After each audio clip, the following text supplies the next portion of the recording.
Video start ചെയ്യുന്ന മുമ്പേ കട്ടപ്പനയിലെ ഋത്തിക് റോഷൻ എന്ന സിനിമയിലെ ഒരു ഡയലോഗ് പറഞ്ഞോട്ടെ.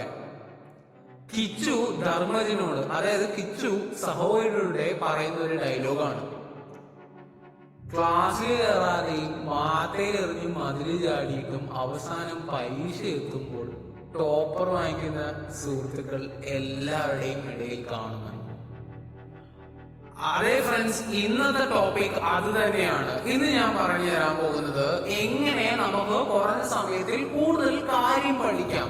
അതായത് നമുക്ക് എങ്ങനെ ഒരു മണിക്കൂറിൽ ഒരു ചാപ്റ്റർ പഠിച്ചു തീർക്കാം. അതെ ഫ്രണ്ട്സ്, ഇന്ന് ഞാൻ ആ ഒരു സീക്രട്ടും റിവീൽ ചെയ്യാൻ പോകുന്നതായിരിക്കും. സോ വീഡിയോ സ്റ്റാർട്ട് ചെയ്യുന്നവരെ ചാനൽ സബ്സ്ക്രൈബ് ചെയ്താൽ മറക്കല്ലേ. ഇതേപോലത്തെ ഇൻഫോർമേറ്റീവ് വീഡിയോ ഇടുന്ന ചാനലാണ് ഇൻഫോജെനിക്സ്. സോ ഫ്രണ്ട്സ്, നിങ്ങൾ തംബ്നെയിൽ കണ്ടപ്പോൾ തന്നെ ഞെട്ടി കാണും. ഒരു മണിക്കൂർ കൊണ്ട് ഒരു ചാപ്റ്ററോ? ഫ്രണ്ട്സ്, അങ്ങനെ 100% പോസിബിൾ അല്ല. കാരണം എന്താണെന്ന് വെച്ചാൽ നിങ്ങൾ ചിലപ്പോൾ വലിയ വലിയ ഹൈസ്കൂളും +2 പോലത്തെ ക്ലാസ്സുകളിൽ പഠിക്കുകയാണെങ്കിൽ ഒരു ചാപ്റ്റർ ഒക്കെ തീർക്കാൻ ഭയങ്കര പാടായിരിക്കും. ഇപ്പോൾ വലിയ ചാപ്റ്റേഴ്സ് ആണെങ്കിൽ നിങ്ങൾ അതിനെ ഒന്ന് പീസ് ആക്കി കട്ട് ചെയ്യുക, ഒന്ന് ഹാഫ് ആക്കിയിട്ട് അതൊരു ചാപ്റ്റർ ആയിട്ട് കൺസിഡർ ചെയ്യുക. എന്തായാലും ഫ്രണ്ട്സ്, നിങ്ങളെ കൊണ്ട് പറ്റും. കുറച്ച് ഫോക്കസ് വെച്ച് കഴിഞ്ഞാൽ ഞാൻ ഇനി പറയുന്ന കാര്യങ്ങൾ ഉറപ്പായിട്ടും നിങ്ങളെയും കൊണ്ട് സാധിക്കുന്നതാണ്. ഇങ്ങനെ പറയാനുള്ള പ്രധാന കാരണം ഞാൻ മഹാവ്യക്തി സ്വാമി വിവേകാനന്ദന്റെ സ്റ്റോറി വായിച്ചിട്ടാണ്. കാരണം പണ്ട് സ്വാമി വിവേകാനന്ദൻ മണിക്കൂറുകൾക്കുള്ളിൽ, അത് ഏകദേശം 1 മണിക്കൂറിൽ തന്നെ 500 പേജുള്ള പുസ്തകങ്ങൾ പഠിച്ചു തീർക്കുമായിരുന്നു. അദ്ദേഹത്തെ പോലെയുള്ള ഹൈ ഫോക്കസ് ആണെങ്കിൽ ഇതൊക്കെ പുഷ്പമായിട്ടുള്ള കാര്യമാണ്. നമ്മളൊരു കാര്യം ആലോചിക്കുക, സ്വാമി വിവേകാനന്ദനും നമ്മളും രണ്ടുപേരും ഒരു മനുഷ്യർ തന്നെയാണ്. നമ്മുടെ പ്രയോറിറ്റീസ് ആണ് നമ്മളെയും സ്വാമി വിവേകാനന്ദൻ പോലത്തെ വലിയ ആൾക്കാരിൽ തമ്മിൽ വ്യത്യസ്തമാക്കുന്നത്. സോ ഫ്രണ്ട്സ്, ഈ ഒരു കാര്യം പറഞ്ഞുകൊണ്ട് തന്നെ, അതായത് ഒരു ഡിസ്ട്രാക്ഷൻസും ഇല്ലാതെ ഹൈ ഫോക്കസോടെ നിങ്ങൾ ഈ പറയുന്ന കാര്യങ്ങൾ ചെയ്തു തീർക്കുകയാണെങ്കിൽ 1 മണിക്കൂറിനുള്ളിൽ ഒരു ചാപ്റ്റർ നിങ്ങൾക്ക് സുഗമമായി പഠിച്ചു തീർക്കാവുന്നതാണ്.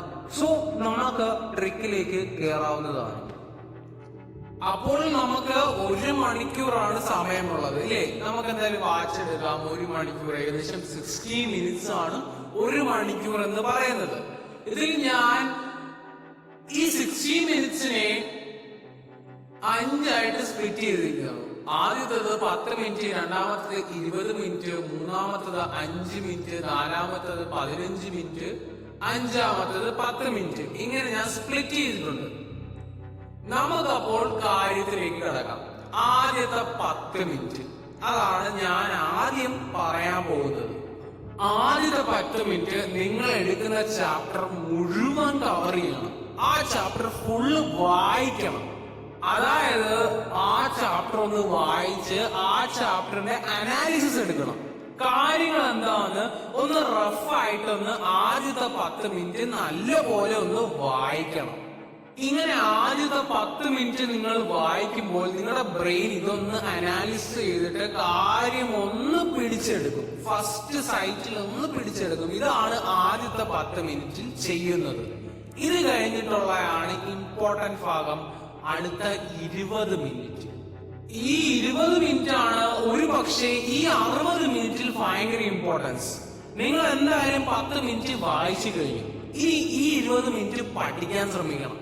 ഇമ്പോർട്ടന്റ് ആയിട്ടുള്ള പ്രോബ്ലംസും ടോപ്പിക്സും ആദ്യം നല്ലപോലെ ഇമ്പോർട്ടന്റ് ആയിട്ടുള്ള ടോപ്പിക്സ് പഠിക്കുക.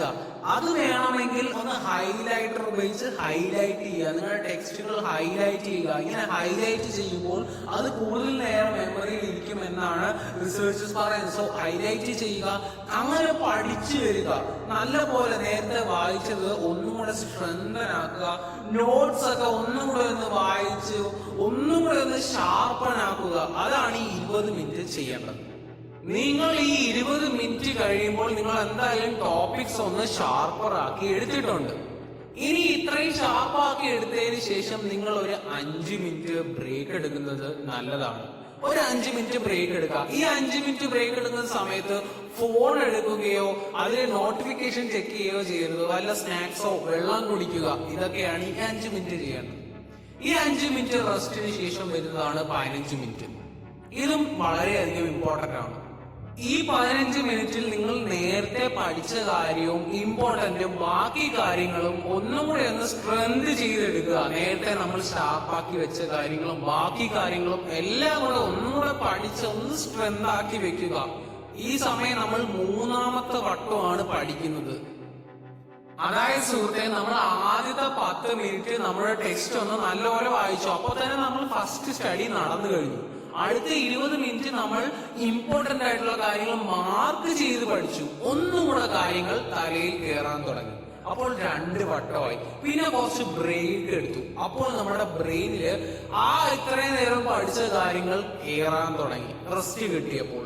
പിന്നെയുള്ള 15 മിനിറ്റ് നമ്മൾ ഒന്നുകൂടെ പഠിച്ചപ്പോൾ തേർഡ് ലേണിംഗ് കഴിഞ്ഞു. നമ്മൾ പഠിച്ച കാര്യങ്ങൾ ഒന്ന് തറവായി വന്നിട്ടുണ്ട്. ഇപ്പോൾ ഇതാണ് താങ്കളുടെ അവസ്ഥ. അതായത് നമ്മൾ 3 വട്ടം പഠിച്ചു കഴിഞ്ഞു ഈ ഒരു 3 സ്റ്റഡി സ്റ്റെപ്പിൽ. ഇനി അവസാനത്തെ 10 മിനിറ്റ് വളരെയധികം ഇമ്പോർട്ടന്റ്. സമ്മറി. നമ്മൾ പഠിച്ച കാര്യം ഒന്ന് സമ്മറൈസ് ചെയ്യുക. നമ്മൾ അത്രയും നേരം റീഡ് ചെയ്യുകയും മാർക്ക് ചെയ്യുകയും ഒന്നും കൂടെ സ്ട്രെങ്ത് ചെയ്ത കാര്യം ഒന്നും കൂടെ ഒരു പോളിഷ് ചെയ്തെടുക്കുക എന്നതാണ് ഈ 10 മിനിറ്റ് കൊണ്ട് ഉദ്ദേശിക്കുന്നത്.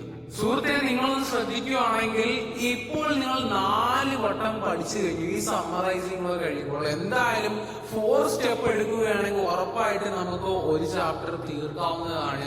ഇങ്ങനെ കറക്റ്റ് ഫോക്കസോടെ ഇരിക്കുകയാണെങ്കിൽ, ടൈം മാനേജ് ചെയ്ത് പോവുകയാണെങ്കിൽ നിങ്ങൾക്ക് ഉറപ്പായിട്ടും ഒരു ചാപ്റ്റർ 1 മണിക്കൂറിൽ പഠിച്ചു തീർക്കാവുന്നതാണ്. പിന്നെ ഫ്രണ്ട്സ്, ഞാൻ വീഡിയോ തുടങ്ങുന്ന മുമ്പേ ഒരു കാര്യം പറഞ്ഞിരുന്നു. വീഡിയോ സ്റ്റാർട്ടിങ്ങിൽ വലിയ ഹൈസ്കൂളും വലിയ വലിയ സ്കൂളുകളാണ് പഠിക്കുന്നതെങ്കിൽ പ്ലീസ് ചാപ്റ്ററിനെ പകുതിയാക്കിയിട്ട് ആ ഒരു നേരം ഒരു ചാപ്റ്റർ ആയിട്ട് യൂട്ടിലൈസ് ചെയ്യണം. എന്നാലേ നടക്കൂ. അല്ലാതെ ഇപ്പോൾ ഒരു 10th സ്റ്റാൻഡേർഡ് സ്റ്റുഡന്റ് ആണെങ്കിൽ ഉറപ്പായിട്ടും 1 മണിക്കൂറിൽ ഒരു ചാപ്റ്റർ തീർക്കാവുന്നതാണ്. അത് മാത്രമല്ല, ഞാൻ കുറച്ചുകൂടെ ടിപ്സ് തരാം. അതുവഴി നിങ്ങൾക്ക് ഒന്നുകൂടെ ഫോക്കസ് കൂട്ടാവുന്നതാണ്. നിങ്ങൾ എന്തായാലും പഠിക്കാനിരിക്കുമ്പോൾ ആവശ്യമായിട്ടുള്ള സാധനങ്ങൾ എല്ലാം കൈവശം എടുക്കുക. ഒരു ബെഡിലിരുന്ന് പഠിക്കരുത്.